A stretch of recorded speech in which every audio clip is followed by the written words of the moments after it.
The Brahmin and his son. Betal watched from the corner of his eyes as King Vikram neared the tree where it was hung upside down from tree's branch. It remained silent as King Vikram brought down the corpse and started walking. Betal started to speak. O king, seeing you perform such a task in the dark of the night, when people would hesitate to do so even during daytime, makes me wonder that how dedicated you are to your job assigned by the sage. Let me tell you a story. Listen to the whole story. That way you will not feel the strain of walking. The spirit then started narrating the story. Once upon a time, where there lived a wise Brahmin by name Sridhara in city called Saharanpur. He had three foolish sons. The three boys, when the young, never took interest in studies and they learned nothing. They all spent their time fooling people and did nothing worthy to themselves or to their father.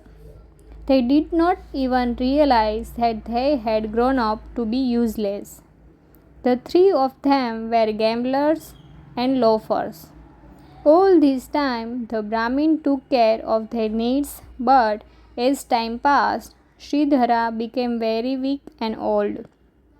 He was very worried for his sons. Sridhara decided to advise them. One day he called all his sons and said, My dear sons, I am worried about you all. What will happen to you when I am dead? Who will take care of your needs? Be sensible, sons. Loafers and corrupt people do not earn respect from anybody. Please, for a sake, these sinful practices, be of a good character and lead a worthy life. Sridhara had a word of advice for them. My dear children, earn knowledge, otherwise you will repent in your old age. His sons got some sense from their old father. All the three sons paid heed to their father's advice and decided to lead a better life. They realized that lack of knowledge was a curse.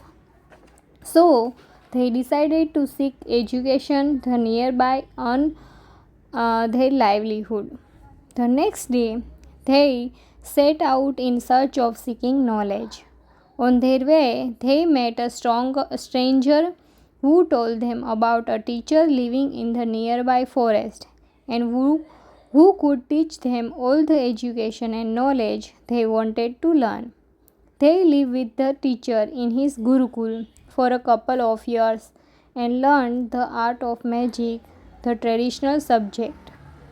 They had acquired some amazing skills from their teacher and they decided to return to their hometown. On their way back home, the three boys had to cross a dense forest.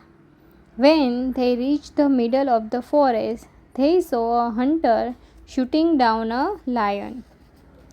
They quickly went behind the bushes and hid themselves. The hunter, after shooting the lion, separated the bones and skin of the lion and filled them in two separate sacks.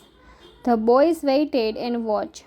As it was getting darker, the hunter said to himself, I will leave these sacks here and take it in the morning, when it is bright and sunny. Saying that, the hunter left those sacks on the ground and left the place. On seeing the hunter leaving, they quickly jumped out of the bushes. This is a very good opportunity, said one of the boys. Let's taste what we have learned, said another. They all agreed. They began to remove the bones and the skins of the lion from the sack. They wanted to experiment what they had learned with the help of the special skill gained from the teacher. The eldest brother arranged all the bones so as to resemble the structure of a lion's body. The lion's skeleton was ready. The second one used his magical power to provide flesh and skins over the skeleton. The creation looked strong and sturdy, but it was lifeless. How harmless it looks without the life, said the third brother. He chanted some magic words and gave life to the lifeless lion. The furious lion rose up alive, roaring fiercely, pounced on the three brothers before they could act. The lion killed them, tearing their limbs apart. They had indeed acquired knowledge, but they fell short of the being wise. Their foolishness served them as their death trap. Within minutes, the three fools met their end. Betal ended his narration at this stage. He asked the Vikram, "You are a highly intelligent person. Now tell me, who is the stupidest of these brothers?" Betal quickly added his warning also. "If you know the answer and still keep quiet, your head will shatter into pieces." Vikram could not possibly remain silent because he knows the answer. He therefore replied, "The brother who filled the lion with life is the most foolish of them all. In spite of his skills, he did not have the common sense to know that a living lion could be dangerous to their life. Only a fool will bring back a dead lion to life. You always amaze me with your knowledge, Vikram, but you have a bad habit of opening your mouth, and so you lose me," said the Betal. Betal sprang out of his grasp and was back at the tamarind tree. Vikram had no other alternative than to run after Betal.